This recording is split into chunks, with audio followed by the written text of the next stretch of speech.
It's true what they say about the fall and the sudden stop at the end. I'd lain here in the snow while the lurid chain of scenes that had led me here kept playing in my head.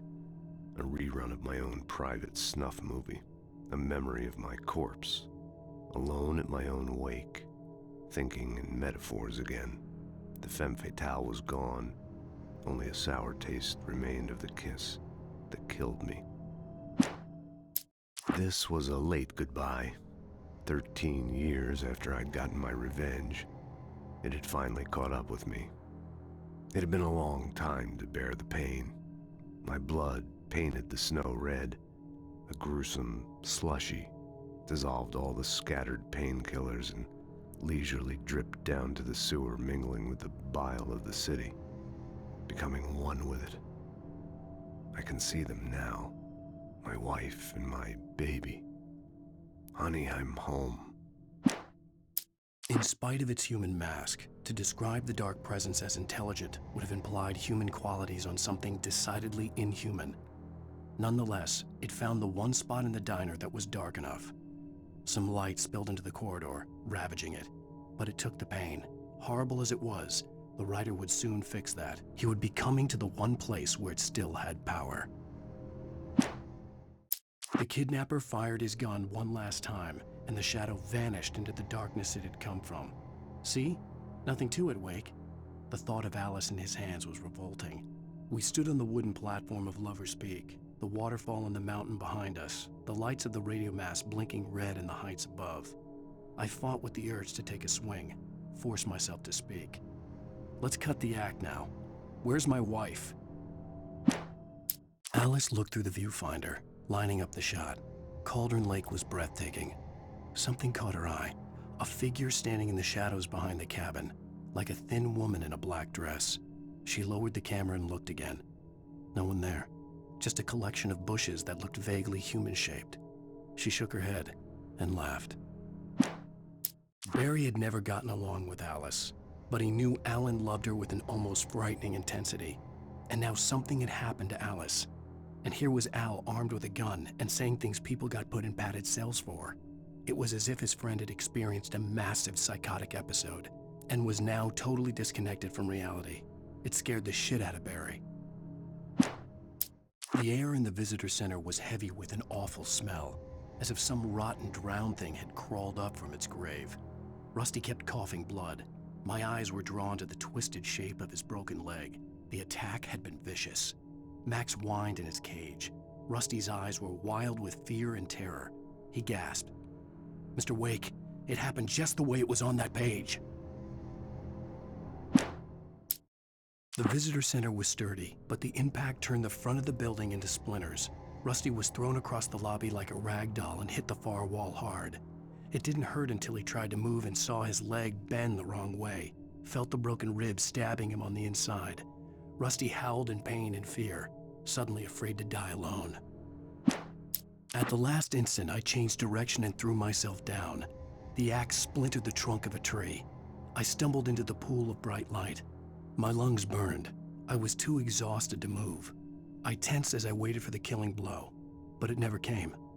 I raised my head. Nothing moved in the darkness beyond. For the moment, bathed in the cold light, I was safe. In that last instant of consciousness, Rusty thought about Rose. He was older than she was. Rose was barely out of her teens, but she made him feel young and forget what a train wreck his long-dead marriage had been. He still wore the ring. He'd been waiting for her to tell him to take it off. Now she never would. I turned the corner, afraid of what the flashlight's beam might reveal. Suddenly, a roughly painted symbol of a torch glowed in the light. Behind it, hidden by a rock, sat a battered metal trunk.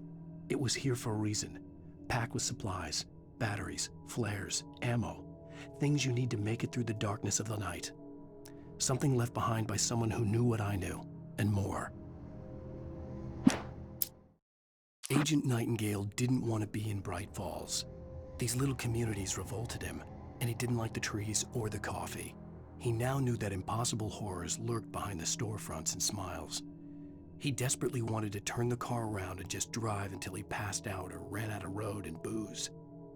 But he had a job to do. He had a rider to catch, at any cost. On more than one occasion, Alice had tried to explain to me how it felt to be afraid of the dark. To her, darkness wasn't simply the absence of light, but something more tangible than that. It was something you could touch and feel. Worse than that, it was something with a mind of its own, something malicious and malign.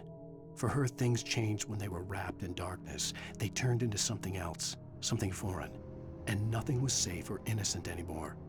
I'd never really understood what she meant, until now. The night had been one desperate situation after another.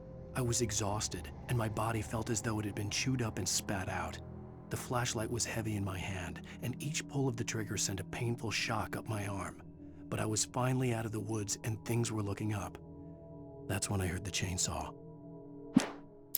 When Barry saw the darkness attack the visitor center, it made him a believer. The men Al said he'd shot, they hadn't been just locals on crank. Somehow the world had changed, like the channel had been switched without warning. You think you're watching a sitcom, and you're really watching a horror show. When the birds started attacking the cabin, Barry wasn't surprised, just terrified. The FBI agent's command froze me in place. I considered surrender. It was all falling apart anyway. I could give in, let someone else deal with it, but it felt all wrong. Call it instinct, his posture, the way he held the gun. He was no friend. Shots ringing in my ears, I leaped for the hole in the fence and stumbled into the darkness beyond. The dark presence had touched the girl to lure the rider into a trap.